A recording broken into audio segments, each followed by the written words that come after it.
LOA Today. I'm Walt Teason here with life coach Linda Armstrong. Today is Friday, April the 5th, 2019. It's 4 p.m. in New York. It's 1 p.m. in Los Angeles, 9 p.m. in London, Sydney, Australia. Good morning. It's about 8 a.m. there. But wherever you are in the world, thank you for joining us for another episode of LOA Today, your daily dose of happy. And I'm glad that we're able to get this podcast going, even though it was a little bit slow in getting going because stuff gets in the way sometimes. But hey, we're here. We're doing it. That's the main thing. And Linda, looking good. I hope you're feeling good. I hope your day's going well, even if things are a little bit crazy. Okay. Doing okay? Okay. That's good. Yeah. So we actually have, I've been having a little chat with people in the live stream audience because there was just a delay that, before we could get this started. And we actually have our first question. So this is going to be a fun one. Very broad question. There's a lot we can do with it. But Subham is asking, what is inspired action? And I've actually heard variations on that question a lot lately. People aren't really clear what that phrase means. So, I mean, Linda, when you hear the phrase inspired action, what does that mean to you? To me, it's been given to me by spirit, by divinity. You're in a space of a higher vibration, so it's easier to hear or to receive messages. And you may not even realize it's a message, but you have this urge to do something. And in some cases, you can't even stop yourself from doing it. Yeah. Yeah. Yeah, that's when it gets good. Inspired action. Yeah.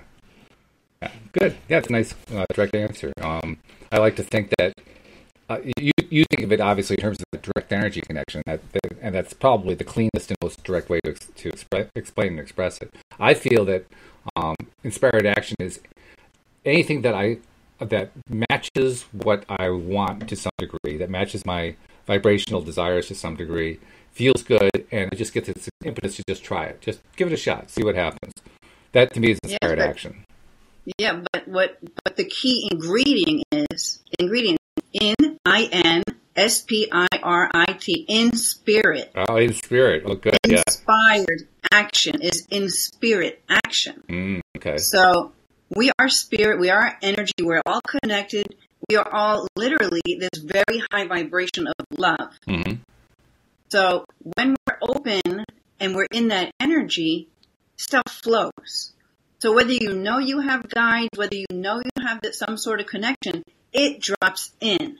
So then you might say, oh, I had this urge to do something. Where did it come from? It's inspired because it comes from spirit.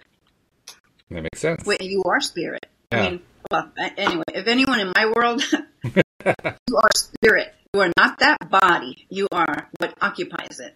That's true. Yeah. Yeah. It's funny, too, because as we go through life and we're learning stuff like this, like I'm learning this stuff, I'm talking with people like you, we experience it in a certain way. I mean, what I was describing is what I experienced. What you were describing is how it ended up happening. Right, but that's only because you're opening now to that connection, but it's not like your norm. It's not your go-to. Right.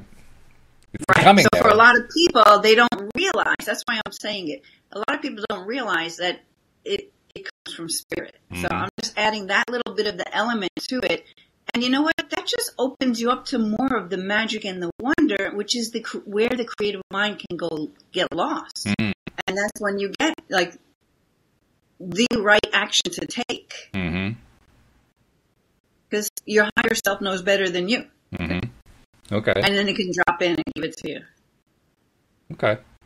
Yeah. Well, I just think it's very fascinating because I'm usually the one who's interested in the scientific explanations, and you're the one who's pushing the more scientific explanation. I'm just going with what feels to me. I just think it's an interesting turnaround there. But it's not even science. To me, that's not science. Well, okay, yeah, but I mean, reasoned out, let's put it that way. Right. Full explanation. Maybe I should say, because I felt that, and I'm sure you felt it. So if you've ever had, like every healing modality I've ever taken, it's like I had to do it. Even if I couldn't afford it, I had to find a way to make it happen because something was pushing me. Like I just couldn't not do it. It's almost like the option to not do it wasn't there because I was being inspired or driven by something to do it.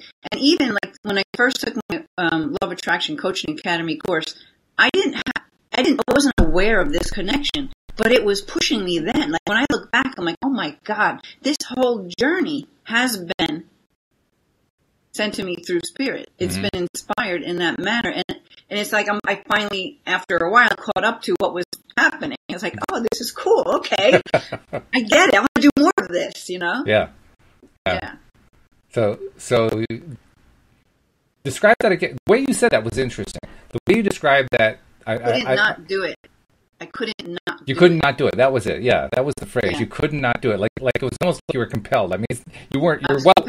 Your will wasn't actually being overcome. You were still making the decision, but you felt like there was a push. The thing is, I was compelled though by an energy that was like, it's not a bad feeling. Oh my God, I got to do this. No, it was like, oh my God, I got to do this.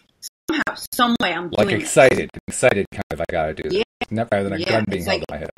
It's like you're so drawn to it, and you can think about it. If you think back, you'll probably find a lot of times in your life where you're like, you just had to do it. You couldn't even explain why. Or maybe people say to you, well, how come you're doing that? You know, you're like, why are you doing that? Why are you killing yourself to do that? Or why this or why that? And you're like, I can't not do it. Because I want to. Yeah. You know, like, why would you want to do that? Like, because I want to. That's all that we need to know. Right. Yeah. That's how it doesn't have to match your world. It's my world. That's right. Yeah, exactly. That's how we all end up doing different things in life. I mean, otherwise we'd all live in the same life, right? I mean, everybody would be doing the exact same thing, but we all have our own. We call it our own paths. We have our own things that we like to do, our own interests. You know, I want to add something to this because I'm hearing it right now. Yeah. And it's something I've been working on a lot.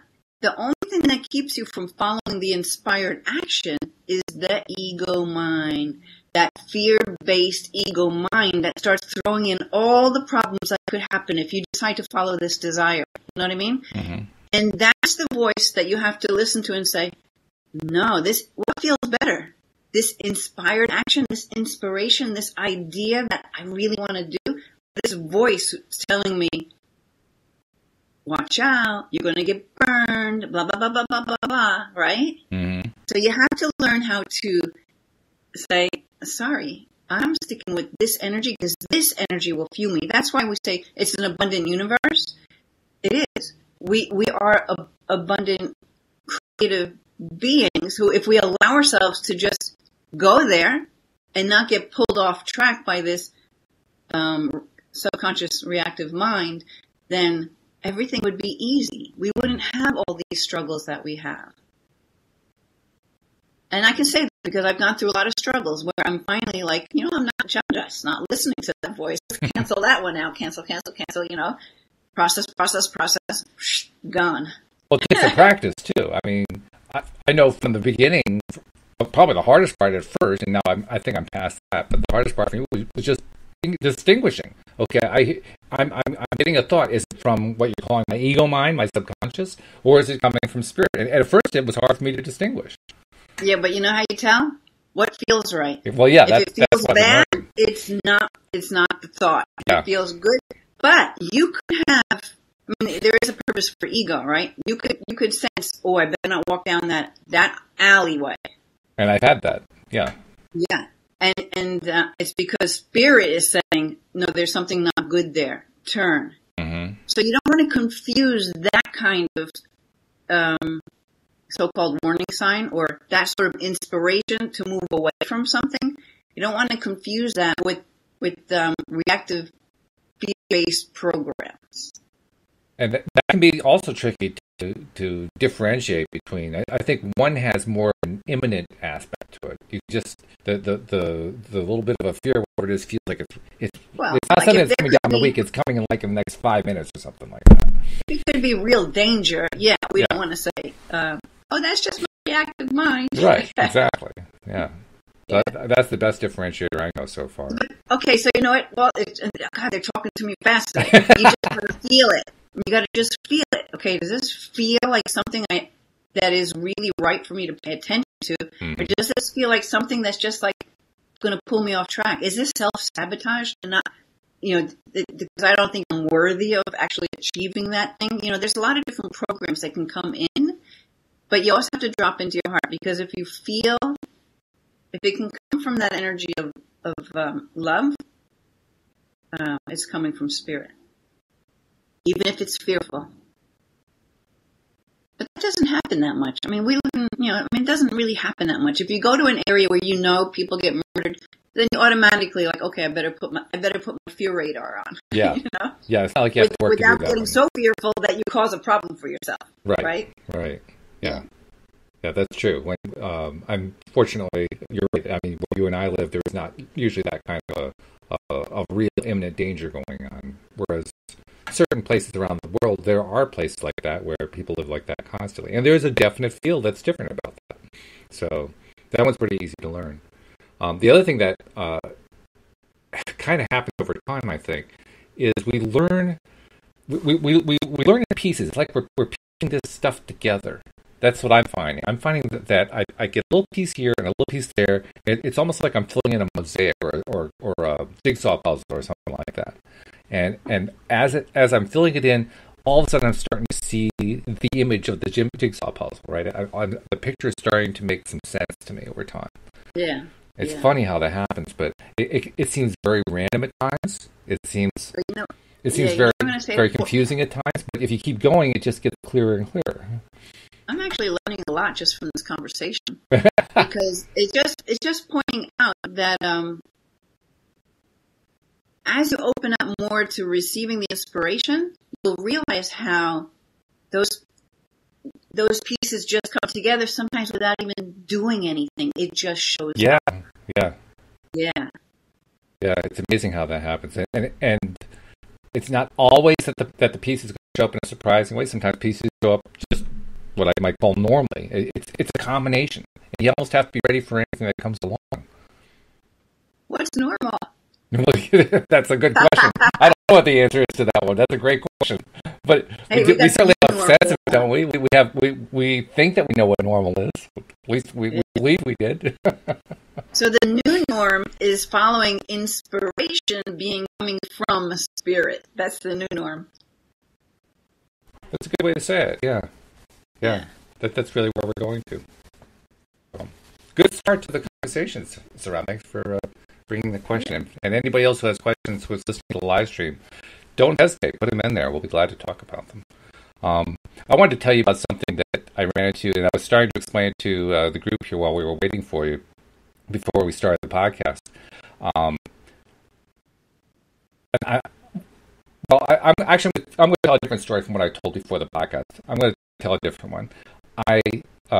On Tuesday afternoon, Bill G has been sitting in with Alex King and I for the last few weeks, and he's been doing what he calls SRT, Spirit Response Therapy. And it's basically where he uses a pendulum and charts and so forth to kind of help zero in on problems that people are dealing with. So just for fun, I decided to get myself a pendulum and just, learn a little bit about it. I wasn't trying to do a whole course in it. I just wanted to get a sense of it. So I got this pendulum in the mail, and they had a little instruction book, and the instruction book said, well, do these certain tests to try things out. And one of the things that it said to do was, okay, try holding it over gold or over silver or metals or various kinds of objects. And if you do, it will produce certain kind of patterns. So I said, okay. So I tried it. And I tried holding it over wood first because I had a wood table. I figured, okay, start with that. It showed me that it should do this pattern. I'm looking at the pendulum and it's doing that pattern. And I'm saying, okay, well, that's pretty cool. I wonder if it'll work with anything else. And so next I had like some metal scissors. And over metal, it should do this. And it was doing this. I was like, this is cool. This is great. What's going on here? And I haven't gone a whole long way with this. But just fascinating. Every time it told me it was going to do a certain kind of pattern, it did. So, you know to always check for your yes and your no, right? I hadn't even got that far yet. I mean, literally, I was just playing with the thing. I was just starting to play with it, and then I had to do something else, so I didn't get very far at all. I carry a pendulum with me all the time, even if I don't use it. It's crystal, and it's so in tune with my energy that, I trust it.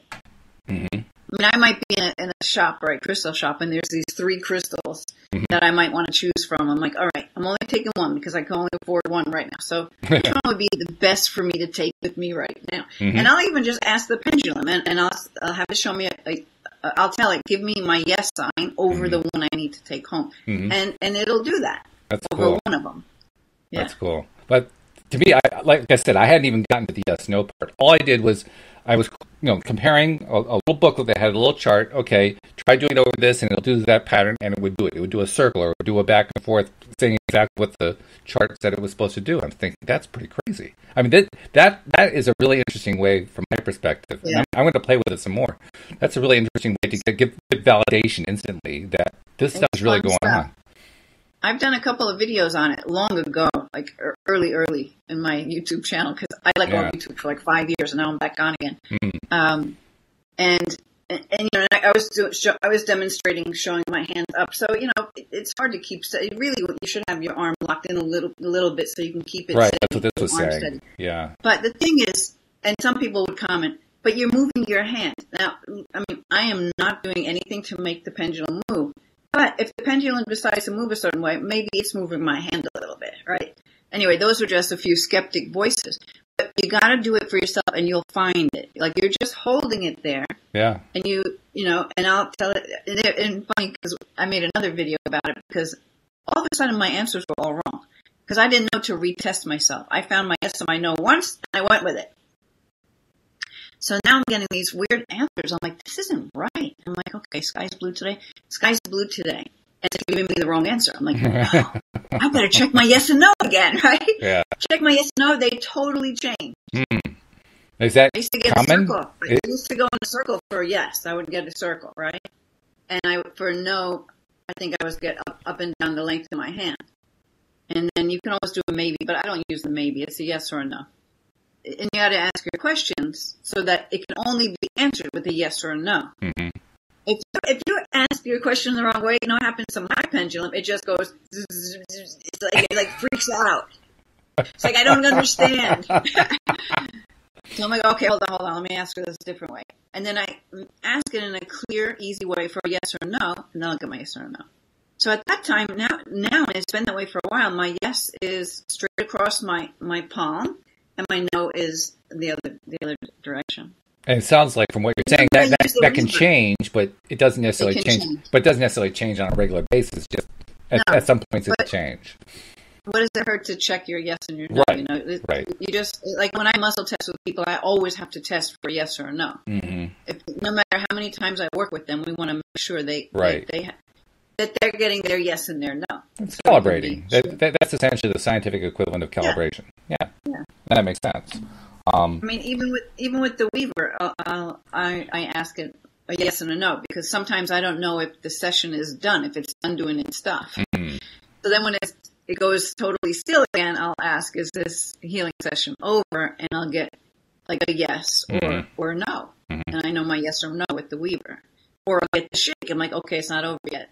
Okay. And then it'll move into another direction, Well, you mentioned a moment ago, you asked yourself, or maybe somebody asked you, well, isn't it that you're just moving your hand around? You're deliberately making it. Yeah. Well, I was kind of thinking about that same thing. And I don't remember what it was. The book was telling me to do such a thing, and it would produce a big circle.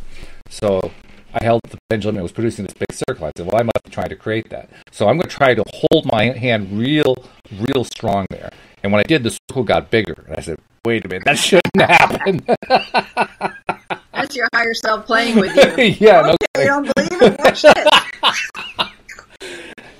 And what was really wild, I mean, I also know, I mean, it's like with anything else. If you hold something long enough, I mean, just pure inertia will eventually slow something down. So I was holding there to see how long I could hold it, to see how long the circle would keep going. It just kept going and going and going. I was saying, that's cool. That's really cool. Yeah. I think what was I going to say? The only tricky part. Oh, yeah. So now, some people teach it that you don't look at it. When you ask your questions, don't look at it and then turn and see what it's doing. Oh, okay. But I find I can look at mine and I can still trust the answers that it's giving me. I get the feeling there's quite a bit of superstition attached to pendulums. And I say that because the book that I was reading was talking about, you have to only pick this kind of pendulum for you based on your astrological sign and blah, blah, blah, blah, blah. And I'm thinking, whoa, all these limits in place. What's going on with this? Yeah. And I came to the conclusion that was the person writing the book. That was their stuff. Yeah, you gotta find your own way with it. Yeah. But you know what's fun? It's like when someone kind of doubts it. I'm like, didn't you ever have an aunt, or depending on their age, and the person's pregnant? They're like, oh, let's put the pin on the end of the string and let's see if it gives a circle as a girl and a straight line as a boy. I mean, I never saw that. Heard of that. No, never heard of that. Oh my God, maybe it's in the Italian families. I don't know, but I don't know. So a lot of times I'll say, did anybody ever do that to figure out the sex of a child? Like, oh yeah, they would get a ring and they put it on a chain and they let it dangle and they do this or that, you know? So then they're like, oh, that's what that is? It's the same thing. It's just superstition or whatever it was, folklore brought it in that way. Yeah. You know? Yeah. But you gotta do what resonates with you. If you feel it's totally fake, then it's not going to work. It's going to be totally fake. I guess it would have to, wouldn't it?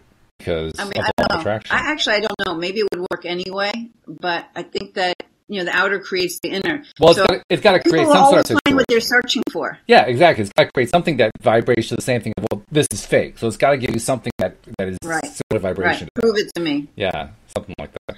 And that's all. When somebody really argues for their limits, it's like, you really want proof of that? Mm-hmm. You really need to be proved right on that one? Mm-hmm. Think about it. Yeah. Think about what you're putting out there. Because some people don't want to be wrong, even when the thing that is wrong is not for their highest good. Mm-hmm. But it's more important because the program running is I am right. Yes. I have to be right. Mm-hmm. Yeah. Yeah, I was seeing something that somebody had posted about they were trying to attract money, I think it was, and they were trying to attract a particular amount of money, and they were complaining that they had attracted amount of money that was close to that, but it wasn't the exact amount. And my reaction was like, you just manifested this whole sum of money and you're concerned that it's not the exact amount? Really? And you know what?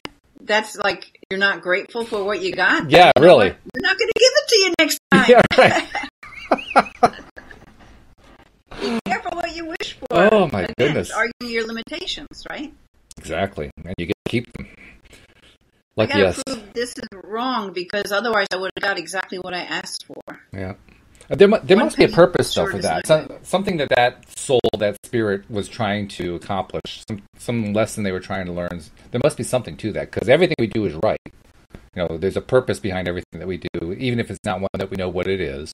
There must have been something to it, but who knows what? I have no idea what. Yeah, but at the same time, there's also purpose to sorting out how you can prevent yourself from... how you can make your journey be easier to where you're going by getting rid of the stuff that's in your way. Right? Maybe part of the lesson is clearing out, of course it is, clearing out those obstacles and those things and how are you going to handle this? Are you going to handle it from the soul side, or are you going to handle it from the ego side? Right? Are you just going to sit in it and never do anything with it, or are you going to go backwards? I mean, there's always choice, right? We have free will. Right. To, yeah. I don't know where I was going with that. That's all right. I didn't know where I was going to go, where we were going to go with this entire conversation, so I'm okay with that. That's fine. Yeah. No, because you're talking about how everything's always right because it's somehow on your path. But if everything was always, if we just accepted everything was exactly right, we probably would be kind of bored. There'd be nothing to do. Well, I don't know if that's true. Not necessarily, because I think we do search out and seek out contrast. We seek out contrasting situations. Yeah, but you're seeking out the thing that you want, and it pulls up contrast. Otherwise, you would just get everything you want all the time, and you'd be like, well, okay, well, that was fun. Do we, though? I guess I can. I mean, I look at get bored after a while. I look at how many people, and how, this is like the most common thing I see in the universe, in the world of the news and entertainment and everything that I see out there, and people I have conversations with over and over and over again. Everybody keeps talking about what they don't want. They're against this. They hate this. They don't like that. They wish that didn't happen. They wish.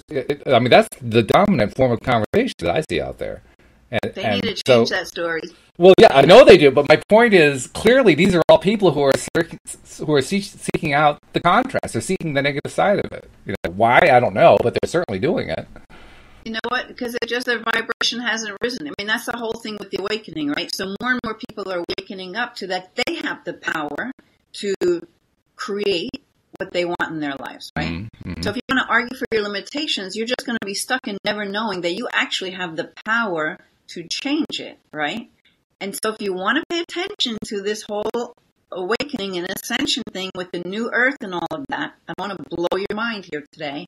But, you know, some of us who are raising our vibration, we're going to be moving into like 4D and 5D dimension where everything does manifest easy, where we're more in our spirit self, right? Mm-hmm. And other people who just haven't been able to get there are still going to be living in this place where everything's hard. It's almost like there's going to be two places. So I haven't directly channeled anything for myself on that, so I can't say what's right and what isn't. But you can just start searching YouTube for what is the ascension? What is the new earth? What does it mean we're moving into 5D? You know, that whole thing. Well, that was going to be my question to you. What does it mean to move into 4 or 5D? What are we saying there? Well, this is the third dimension, right? So in the fourth dimension and the fifth dimension, we're operating from more of the truth of our being, which is that we are spirit and that we create everything, but we don't have to create through peace, through struggle anymore. We create through peace, love, and joy. Mm-hmm. So we're raising our vibration, mm-hmm. which is raising it to hold that space of peace, love, and joy more than that place of fear, doubt, and worry. Mm-hmm.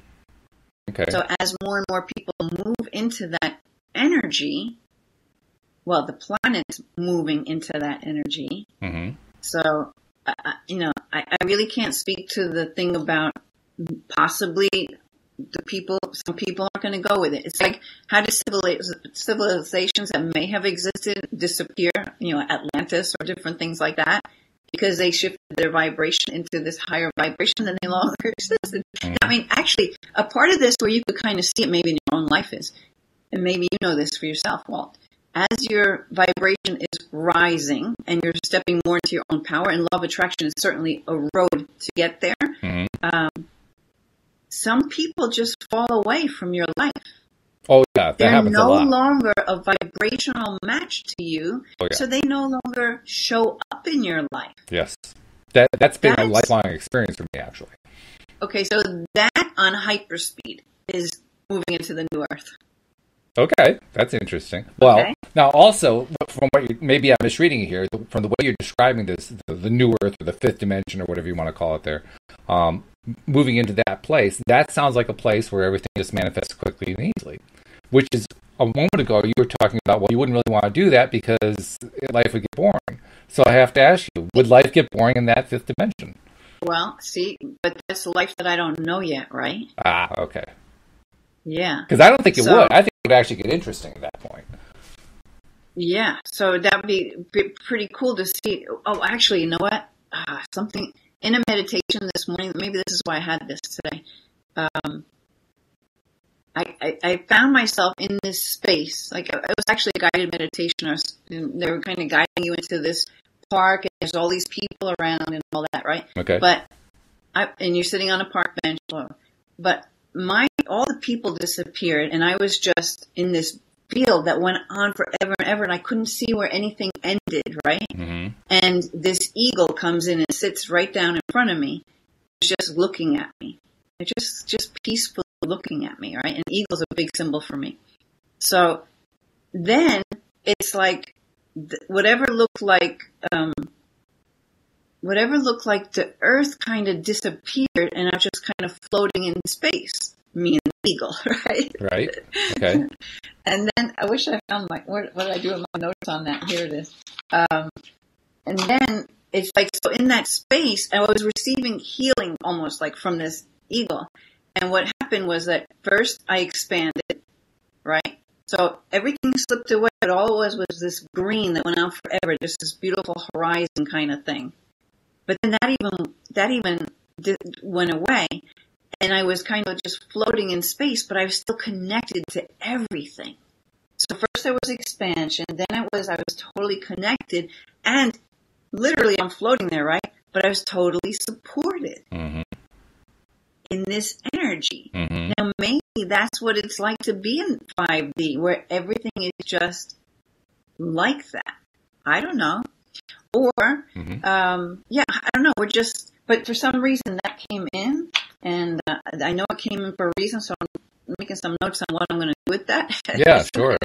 Some kind of teaching or healing that's coming through that visual. And I don't normally have so much visual stuff when I meditate, but this came in big and strong today. And I could feel this energy between me and the eagle. Yeah, that's so cool. I'm like, all right, there's something here. Is this part of my next course I'm creating? I don't know. So I just wrote down all the notes. But right here, right now, when those obstacles come up, I'm like grateful for them because they show me the parts of me I need. Oh, that's why. The parts of you need to release so you can actually be in that higher vibration. So that's what the whole thing's all about. We're just, and there's so much purging going on lately. Like last week, you were sick for no reason, right? For one day or whatever, right? Didn't you say that you weren't feeling well before last Friday's? We both had a week of like blah. Yeah, I think it was along that line. I don't remember being sick lately, but yeah. Anyway, but there's been a lot of that where people were sick and had stomach stuff going on. Everyone in my family did. We're just purging a lot of this energy that needs to be gone so that we can hold the higher vibration more often, right? So I can hold the higher vibration pretty good, but then I can be pulled out of it too because there's energy to be released. So, and supposedly that's just all part of getting ready to be in that higher dimensional place because I would think this so. heavy stuff doesn't exist there. Yeah, I don't know what else exists there. It makes sense to me. If I could use like a computer analogy to explain the same thing. If you have a computer and you don't want to overload the computer with input, then you also have the computer put output. So that doesn't, fill up the memory and just crash the computer. You have to have a constant flow going on that the computer's processing all that time. Otherwise, you just jam everything up and it crashes. Yeah. So here we go again. So aren't we just like computer? Yeah. And this is our matrix? Exactly. Yeah. Yeah. Which Same is cool. thing. Yeah. Yeah. And I also thought, while you were describing what you were describing there, I thought, okay, I'm imagining for a second what it's like to be non-physical looking at the physical. Because what Abraham tells us, it made it pretty clear, this is where it's all happening. Everybody in non-physical, almost all the time, or perhaps all the time, all their attention is focused here, because this is where all the cool stuff is going on. Right. And so when you listen to the people talking about the ascension, we chose to come to this planet at this time for this big shift that's going to be going on. And those light workers, like me, like you, you're doing a podcast to bring light to people, to bring, to open people up to more of their power, right? Because there's a lot of people that need to wake up in order to make this shift. We're trying to move everybody into this higher vibration. So you can see how we're playing it out, and we didn't know you forget why you came here, right? I mean, we just go amnesia when we come into a body.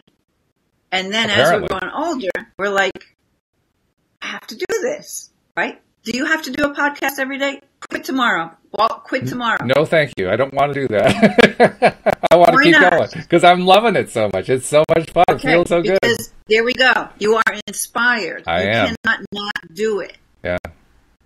Yeah, there it is. It's true. And why? Because you're lighting people up. It's like we're turning on the lights for people so that they can step into this more of a space where, just like Abraham teaches us, and that's what really, they help to wake up a lot of people to this power you have within, right? And I'm lighting myself up too. And that's the way I see it. We're all doing it together. We're all kind of lighting ourselves up, and we're helping to light each other up too. It's both. Absolutely. Yeah. It's all one great big organism thing going on. Yeah. It's like I give healing sessions. I mean, I'm like high off the energy. I love it. By the way, I got to thank you because I help myself. Remember last summer when you first started doing the podcast with me, and we did the first 2 episodes. You were like guiding me through stuff, and you did a session with me. And you were sending the energy and all that kind of thing. From that point through now, every week has basically been energy work. You've been working with me. You've been working with our audience, and I'm finding that I'm learning it. Like I think it was the last time we did a meditation, I talked about how I was feeling the energy. I was feeling the aura going out. I am now feeling it almost every time I do a podcast.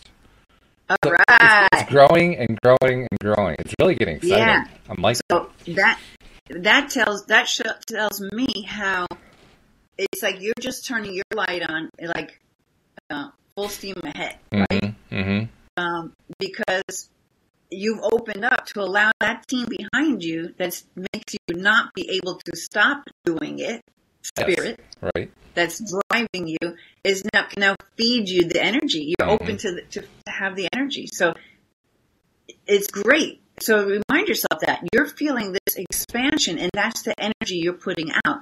So no matter, and energy is energy, no matter who's listening, whatever day, whatever time, whatever recording, whether it's live or not, they may not even be conscious of it. You're sending that energy to them. Okay, so that's how you're healing the planet and getting everybody ready. So the more of us that do that, the better. I'm actually working with a lot of people who would like to get into being healers, but they don't know how they're going to do it. But it's like, that's what a lot of people are coming to me for these days. They want to expand into that space because this is the time where we need more and more people to be doing that. And how fun that we're doing this by having fun. We're doing this by pleasing ourselves. We're pleasing ourselves while we're helping everybody else. We're helping everybody else while we're pleasing. I mean, it's all one. And it doesn't mean we don't have our own crap going on in our of course, lives, yeah, because that happens too. Sure. You know, it's all part of the soup. Yeah, the craft's been happening for a long time. That part I don't have any trouble with. I know that one. It's the rest of it that I'm learning. Yeah, but the more you step into this space, the more that doesn't happen. You know, in fact, I still have some things that are totally, like, not totally resolved yet. They're kind of lingering. And now, because I made this shift between being an ego space and the soul space, it's like I look at it, I'm like, all right, whatever. It's like it doesn't take me out of my space. I know what you mean. I just kind of look at it like, yeah, okay. Yeah, that's showing up. We'll see. I've been doing a lot of that myself, actually, and I've been doing it. I always go after the stuff that is the hardest for me. I don't know why I do that, but I do, and that stuff is getting easier. Stuff that's hardest for me is getting easier. It's getting to the point where I know a year ago, or 2 years ago, or 5 years ago, I would have reacted violently against this thing, and now it's like, so what? Big deal. Yeah, I think you're like really getting more connected to that support team you have with you. Yeah, that's got to be it. And because it feels tangibly different. I mean, it has a tangible, textural feel that's quite different. I don't know how to even describe what that feeling is. Oh my God, it's snowing out. Here we are in April and it's snowing. I mean, not a lot, little snowflakes, but oh my goodness. I just had to notice that. There's this tangible feeling, and it's hard to say what it is. I remember asking you, what does the energy feel like? That was one of the questions I asked you last summer, and you couldn't tell me any more than I can say it right now. But it's kind of one of those things, you have to feel it. And once you feel it, like, oh, okay, I know what that feeling is. It's kind of like on the edge of my fingertips, sort of. You know, I can't describe it, but I know it now. Which is cool. The cool thing is, you know when you're not in that energy. Oh yeah, that's easy. But knowing that energy exists because you can be in it, you can bring yourself back into that a whole lot easier. I guess that's the trick, isn't it? Over time, we're learning that more and more and more. We're getting better and better at it, just because we're trying it. I think what makes the difference for me is I just drop in my heart. I'm like, what is feeling? You know, I'm just going. I look at it two sides. I've got the ego and I've got the soul. I'm just lining up with my soul space because that's peace, love, and joy. And this is anything but. So if I get pulled into anything but, I'm like, nah, I don't need to live there anymore. So take care of yourself. I'm going over here. Right. So the more I stay in alignment with this, the more I allow that energy, that team that's all around you, to take care of that other stuff. I wonder. It's like the universe has got your back. Yeah. If you allow it. Yeah. If you allow it. I wonder. Like I mentioned, I just started to experiment a little bit with a pendulum, and I was getting some, knock my socks off results. I wonder if I would have gotten those same results a year ago. I wonder if I'm getting those results in part because I'm now more open than I was before, because of the podcast and work I've done with you and the other co-hosts and just learning to do stuff, I wonder if I'm getting better results than I would have gotten a year ago. Well, probably a good indicator is that you didn't do it then. Well, that's true. Yes, that's a very good point. I wouldn't have even thought of doing it. It's like, no, that's too crazy. Can't do that. Yeah. That's true. But it's funny. You can play with this pendulum because you can ask it questions that you know what the answers are. I mean, it's like when I muscle test people, and sometimes they think, "Oh no, I am confident." Right? And they're like, "Yeah, I'm confident." No, apparently not. Let me do it again. I am confident. I am confident. It's like, okay, can we work on that now? Yeah, right. Let's just get rid of it. Yeah, but so you'll be surprised sometimes. You can ask it obvious things like I did that time. The sky is blue. I live in New York. Blah blah blah blah. Mm-hmm. But then you can start asking it more things that are directly related to yourself, maybe, and see those answers. Well, I am going to start, like you said, creating I guess it is creating, but understanding what yes and no is, learning what the pattern is, so that I can test things out. Because for quite some time, I've been wanting to have that kind of, I call it an ability to converse with the other side. Well, this is kind of a rudimentary version of conversing with the other side, and if I can get a consistent result out of it, I like that. I think I could probably say that was probably the first way that I felt like I was getting a response. Yeah. Sure. It's a tool to really help you feel that connection. Right. Yeah. So that makes it worthwhile. So yeah, I'm going to start playing with it some more, get some more books on and all that kind of thing, and just do some learning. It's going to be fun. You know what would be fun for you? What? Before you ask the pendulum the question, just ask it and see what drops in. What do you mean? Like if you were going to ask a question to your pendulum, whatever that might be, before you use the pendulum, just ask spirit. Okay. Oh, just without you put the pendulum down, ask the question, and see what comes. See what you receive. Start. This way you can kind of get confirmation for yourself that you can actually get answers without even the use of the pendulum. Well, that's another form of calibration, I think. Yeah. Right, because at that point, I'm at least receiving some signal, some kind of energy or message or whatever it is, and now I'm trying to be consistent in how I understand what that message is, what that signal is. If I can get the consistency going, then I've got a better conversation going. It's like learning a language, really. Yeah, and trusting it, because I remember when I first started, just kind of channeling and asking questions, and I would get an answer, but I would be like, but I could have said that. My mind could have said that, and not like spirit. But what would happen is that same thing I heard would show up the next day. Somebody else would say it to me or in front of me. Or usually it was in my meditation groups. They would actually say the same thing. I'm like, oh, okay. That was real. That was spirit. That wasn't my mind. So, ways you'll find, you just put the intention out there. Okay, spirit, let me know that I'm actually receiving information from you, so I can start to figure out how it comes to me. Yeah. And they'll help you.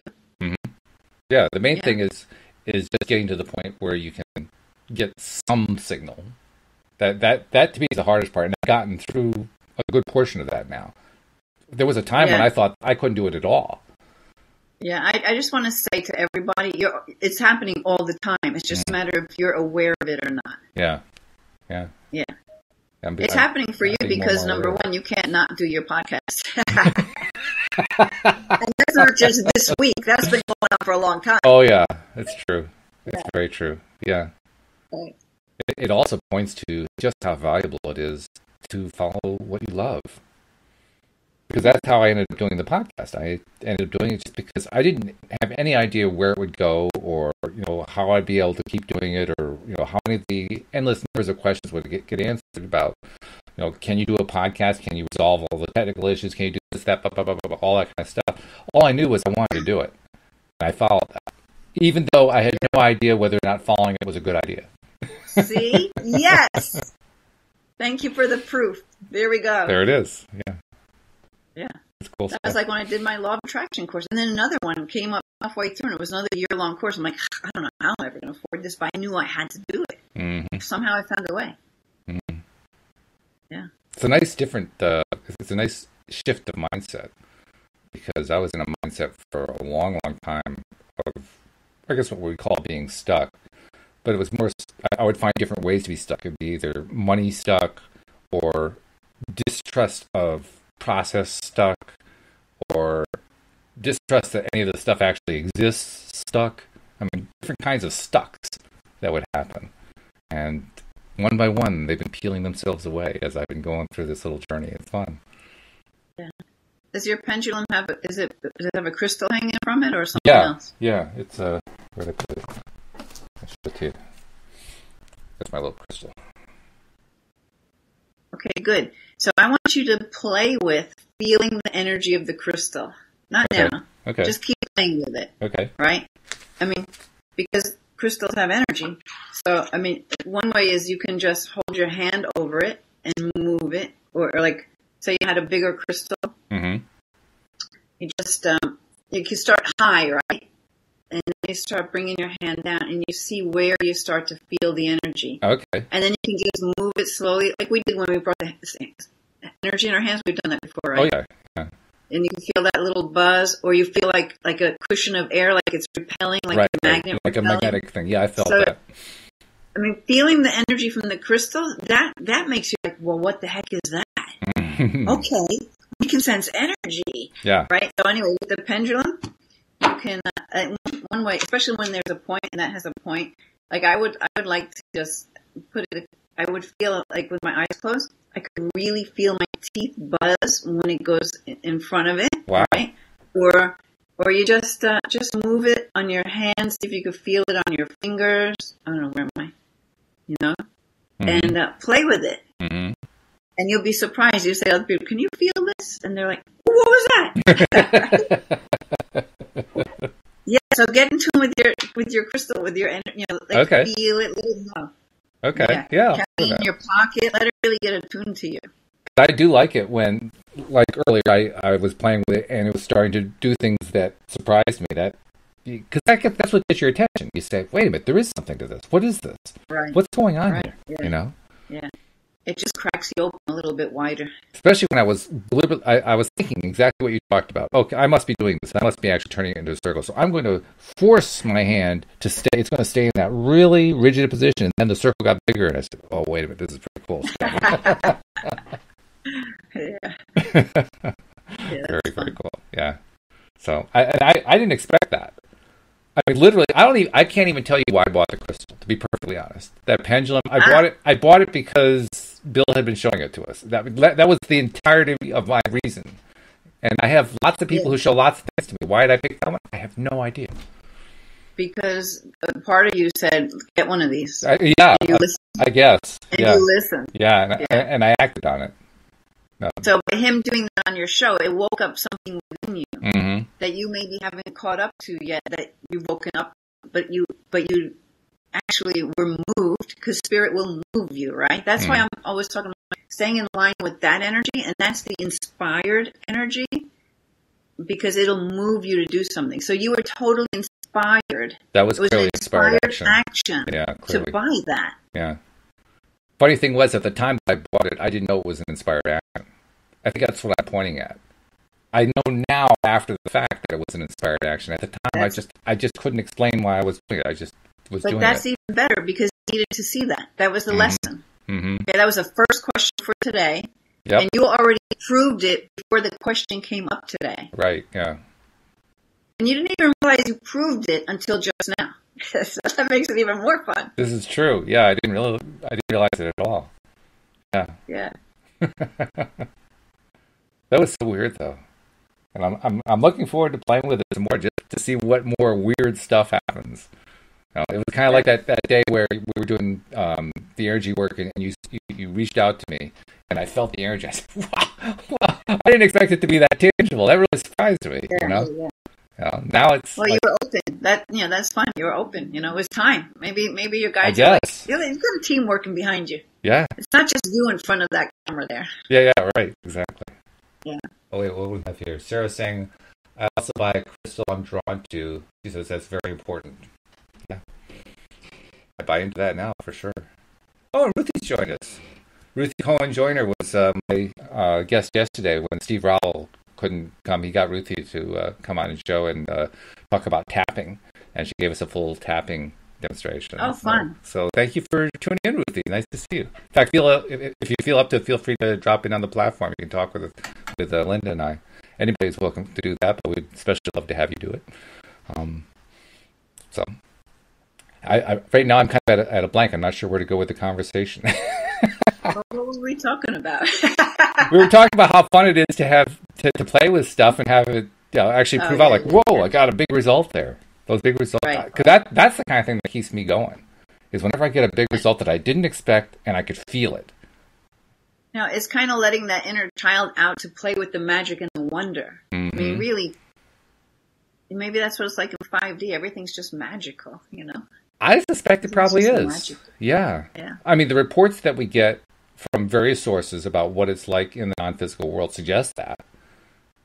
Because everything that I've ever heard is extremely positive, happy, joyful, festive, exciting. Yeah. I've never heard anybody say, "Oh, it's really terrible on the other side." I've never heard that report. There's let me see. Did I share that book with you? Let's see. Where is it? Audible. Go to my library. Michael Newton, Destiny of Souls. I think he did Journey of Souls. I didn't read that one or listen to that one. But he did hypnotherapy, and really it's all in between life stuff and people describing what they're doing, how they're learning, what they need to learn, what the whole thing. It's like there's this whole structure because he's done this with, I don't know, hundreds of thousands of people, and all of the stories kind of blend and match to this sort of it's not just like I don't want to say hierarchy, but there's like there's steps that you go through and different things that you do in the spirit world and what it feels like in that space, right? Mm-hmm. There's another book which is fun called The Afterlife of Billy Fingers, which was a true story about this woman whose brother, who was an alcoholic and like a mess up his whole life, winds up running out of the hospital because they wouldn't give him the drugs he needed, and he gets hit by a car, dies. Anyway, he starts coming back to her, and she doesn't really understand what's going on, but he's talking to her from the afterlife, and he's actually giving her messages for the people that she knows, which actually makes it more real for her that this is really happening because I know about this one's brother-in-law who did, whatever. Mm-hmm. And he talks about what he's going through as he's ascending in spirit into even higher and higher aspects of spirit. Mm-hmm. Okay. Right? Yeah. Because some choose to come back, some evolve into not coming back, some are just teachers for those who are coming back, all this kind of stuff. Right, lots of stuff going on. In that meditation today, that's how I felt like that's where I was, when I was just floating out there in space with the eagle. That's cool. And it was an awesome place. And it felt like really amazing. Sarah's got a question for us to address. So let me bring that in here where I can read it at a larger size. She says, would you recommend that other people can hold or touch your crystals? I have always thought that they can't and that only I should hold them. And also, how often do you cleanse your crystals with a singing bowl or smudge them? I don't let other people touch my crystals. I'm a little more lenient now. Like I would never let people who clean my house touch my crystals at all. Now I let them dust them around them and stuff. And I'm like, I'll just clear them later. Yeah. Because what happens is I would have crystals hanging from my wallet, and I'd go to the store and pay, and people want to touch them, right? People want to touch crystals. Even I'm wearing a necklace, and like, oh, how pretty, and they reach for it to touch it. Mm-hmm. And I'm like, oh, at first I felt funny, but then after a while I was just like, oh, I'm sorry, no, I can't. It's beautiful, isn't it? But I can't let you touch it because the crystal is in tune with my energy field. Mm. And so when other people handle it, it's got to work overtime now because now it's also clearing that energy that just came from this other person, right? So what I learned was, and I learned from Chinese girls in Chinatown, New York City, is there's great crystal shop in there called Magic Jewelry. They have like 3 or 4 different locations. What I learned from them was that it's okay if your immediate family touches, like people who live in your household, because you're kind of all like in the same energy field anyway. Mm-hmm. But other people really shouldn't be touching them. And so clearing them and cleansing them, I like to put them out in nature. I will smudge. I will use sound. That's how I would do it. I usually do sound or smudging of some sort, or putting them out in nature. And sound. Talk about what you do or with Reiki. sound. Reiki. Okay. Boom. Yeah. Okay. Sound. Yeah. With bell. You ever see those? What are they? Tibetan bells on a string. I like to use those because actually I have a tuning fork that's to a certain frequency that really shifts the crystal vibration back to its own. I forget what that tone is. I don't even know where it is right now. I haven't used it, I think it's at my karate school. That you just hit that tone, and it goes out, and it brings the crystal back to its natural resonance. That's why crystal healers use crystals, or that's why even in Reiki we would put crystals of the right color on, or the right function on the chakras, mm-hmm. because, and the way I learned it in this crystal course I did with Hibiscus Moon, great crystal course to take as hers, Hibiscus Moon. Anyway, the crystal has one frequency, where we have so many frequencies. Mm. And so when we know that the chakras are tuned to a certain frequency, and if it's out of balance, by putting that crystal over that chakra, you're allowing that chakra to come into resonance to the crystals, because the crystal just stays in its one frequency. It's not all scattered and about. Right. So it's what do they call it? It'll entrain itself to that vibration. So that's why crystal healers will use crystals for whatever function or purpose around the body, and is to bring that vibration within that area of the body back to where I guess it should be or could be. Put it that way. Yeah. So from what you're saying, it sounds to me like it's not like the crystal's going to get permanently broken or something if somebody else touches it. Rather, it's just it just takes more work to have to keep it cleaned up again. It's like, why do you want to have to go through all that you just want it, because if you have crystals, they're working for you. Mm-hmm. Like, you give, I don't have it with me right now. I have one that's just for building my business. I have one that's for my move to Arizona. Like, you can give your crystal a function to do for you, right? Okay. I'll show you this one. This is mine. Oh, that's pretty. Here's the camera. Yeah. It's a snakeskin agate. Uh-huh. Doesn't it look like Arizona? It does. It looks like Arizona. That definitely has northwest or southwest colors to it. Absolutely. Yeah. But I didn't give it that function when I first bought it. But again, it was in the crystal shop. I had to hold it. I just went in to say hello to the people that work there, and I wasn't going to buy a thing. Of course. But the crystal was calling my name. You cannot leave without buying me. And then later on, when I realized this desire to go to Arizona, I decided, this is the perfect crystal. I'm going to give it I'm going to program it. Mm-hmm. Its function is to assist me in moving to Arizona. Mm-hmm. Okay. So I don't want people messing with this. It's programmed with my desire and my energy. Mm-hmm. So if my cleaning lady's going to be moving it around, now it's got her energy in it. No, I got to keep it my desire. We don't want to work on her desires, or that it's working for me. So that's the way I look at it.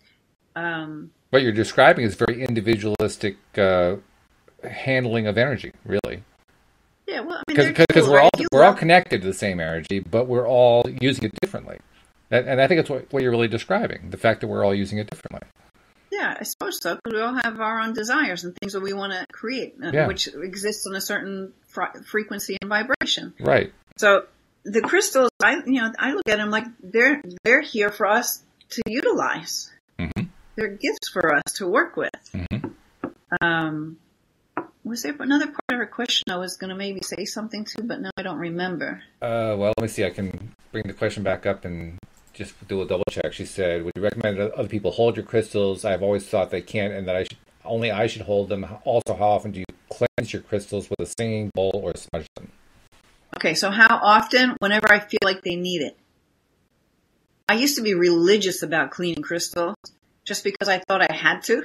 But now I just kind of feel it. And being too that I do energy work, I'll just give them energy. Or I can be in meditation and just be sending that energy out to all my crystals. So you can also find your own way to clear them, you know. But definitely out in nature, it brings them back to or the sound, it just zaps them back into their. That's where we were talking when I was talking about the tuning fork that is to the frequency that is of the crystals that can clear the crystals. It just snaps it right back to where it needs to be. Just by hitting the tuning fork once. Just with the sound, yeah. I like to do things in threes. Even when I use the bells, I do it 3 times. That's just my way. That's it. You find your own way and feel it. And I'll tell you, I've had crystals where they look. I told you about that, right? Crystals, they'll change and they'll heal themselves. You mentioned that, but you didn't go into detail about that. So talk about that. Okay, let me see. I got these guys hanging over here. Okay. So I was also told how, remember I told you can give a crystal a function and then you can talk to it with those desires because you're programming it and you're working with it. So this one, I don't know if we can get good light on it. Yeah, it has titanium needles in it, right? And you're probably not going to be able to see there's not enough light in here, but you can see through it. We can kind of see a sense of that. You can kind of see like the gray areas that are more translucent. Yeah. Okay, well, it's mostly all really translucent. But when I first got it, there was a patch somewhere within it that was a little cloudy. And, okay, that's just how it was, right? Sure. So then the Chinese ladies told me that, to work with it, you're going to give it a function that you want it to do for you or that you want to manifest in your life. And then you're going to just talk to it in present time about these desires and all that. That's how we manifest, right? This is before I came to law of attraction. This is what these girls are teaching me. Yeah. So I was doing that, right? Now, at the time, I was working in an advertising agency, and I had to travel like 40 minutes on Route 80. If you know Route 80 in New Jersey, it's like 5, 6, 7 lanes. Yeah, right. Yeah. Right? And nobody does 55 or 60. No, not New Jersey. Yeah. Nothing is slow in New Jersey unless the traffic is all backed up.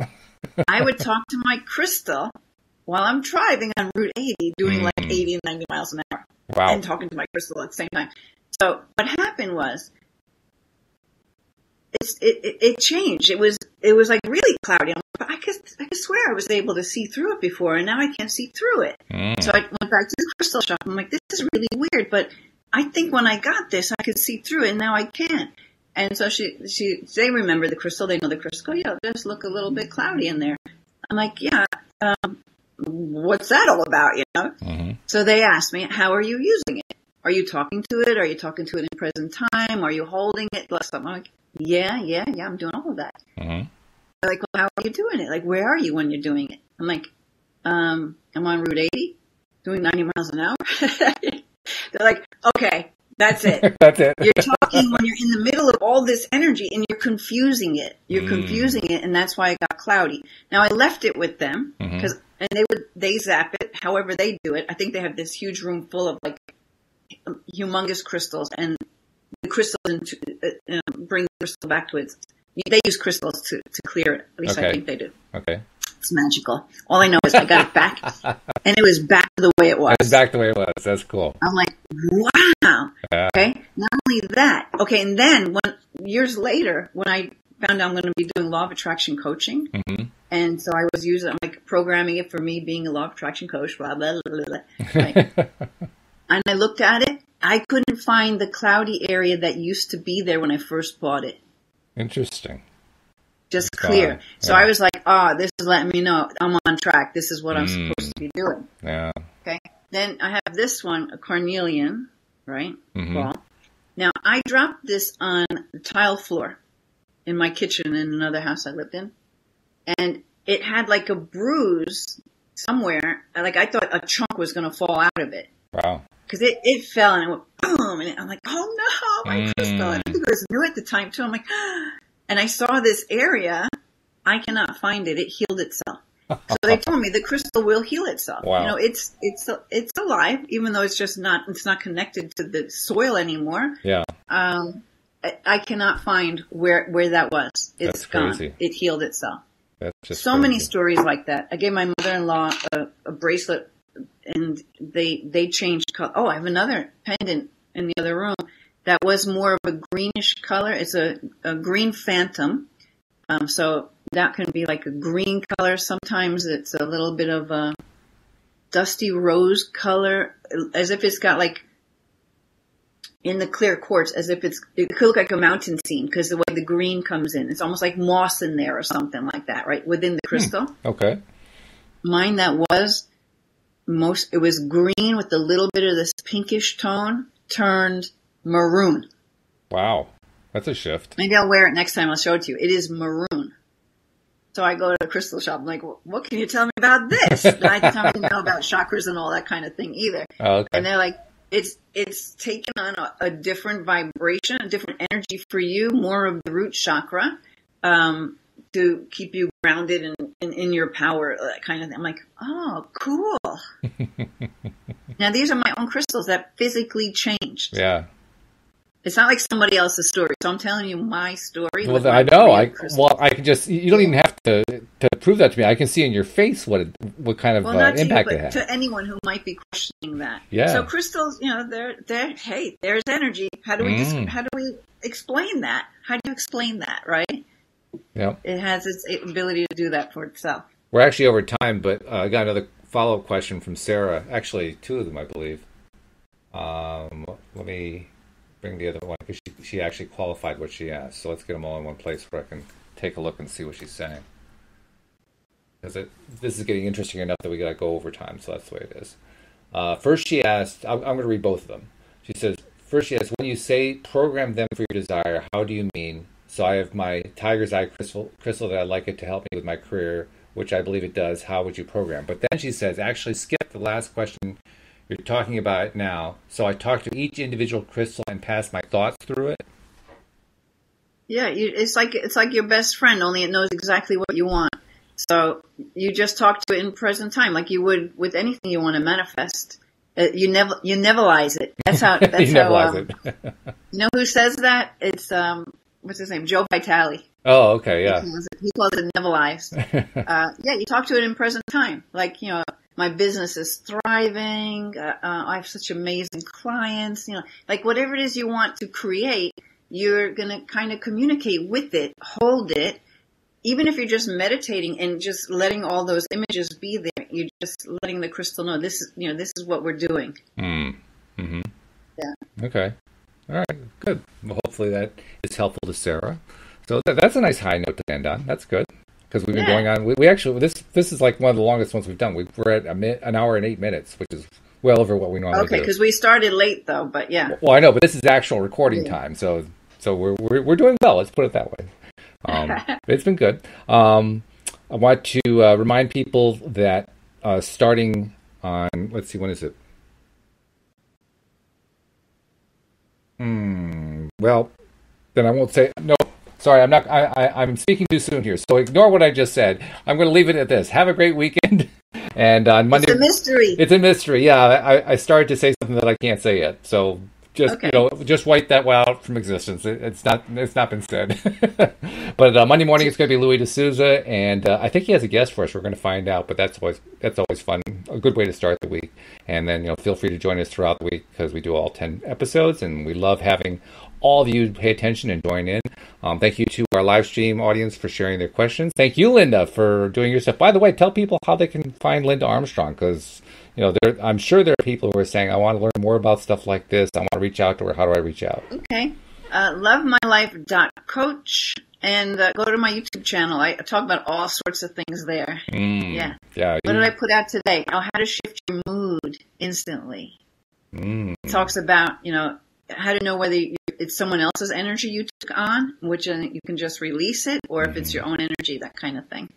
So anyway, I share lots of stuff on the YouTube channel, so you can go there. You have an extensive set of videos you've done over quite a period of time there. You have just about every question that has ever been asked answered. That's the way it looked to me anyway. I do at least 2 a week. I try to do 2 a week, if That's not definitely one, but yeah. Very good. So yeah, so go to Linda's YouTube channel and check it out. And thank be you. sure to subscribe. Yes, thank you. Yes, be sure to subscribe to her And to YouTube LOA channel Today. and subscribe to LOA Today. Yeah, go to On LOAtoday.net and on YouTube because we also have the Yeah. YouTube channel for the videos. But subscribe through LOAtoday.net for the podcast so you can get all the podcast episodes coming to your smartphone, and make sure that you're sharing the fact that you're listening to LOA Today and that you're listening to Linda's videos on YouTube and so forth, because that's how we get more and more people having their daily dose of happy. So thank you, everybody. Thank you, podcast listeners. We'll see you all next time here on LOA Today. Goodbye.